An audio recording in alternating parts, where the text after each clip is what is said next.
आपण अनेकदा लढायला तयार नसतानाही आयुष्य आपल्याला रणांगणात उभं करतं.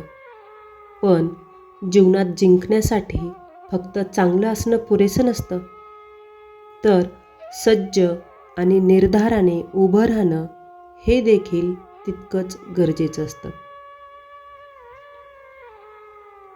युधामन्युश्च विक्रांत उत्तमौजाश्च वीर्यवान सौभद्रो द्रौपदेयाश्च सर्व एव महारथा. अर्थ: तिथे पराक्रमी युधामन्यू, अत्यंत शक्तिशाली उत्तमौजा, सुभद्रा पुत्र आणि द्रौपदीचे पुत्र आहेत. हे सर्व योद्धे महारथी लढवय्ये आहेत. हा श्लोक ऐकताना एक गोष्ट लक्षात येते.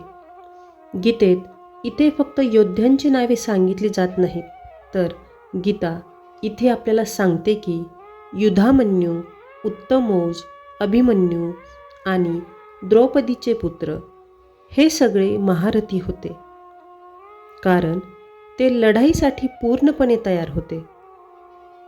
आजची पिढी वेगळ्या रणांगणात उभी आहे. इथे शस्त्र नाहीत, पण स्पर्धा आहे.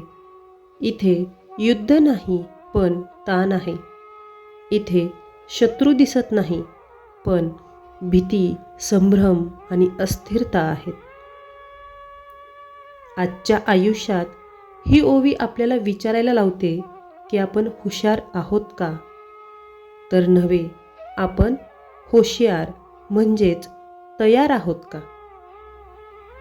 कारण आज अपयशाची भीती, तुलनेचं ओझं आणि मी कमी पडतोय ही भावना माणसाला आतून खचवते.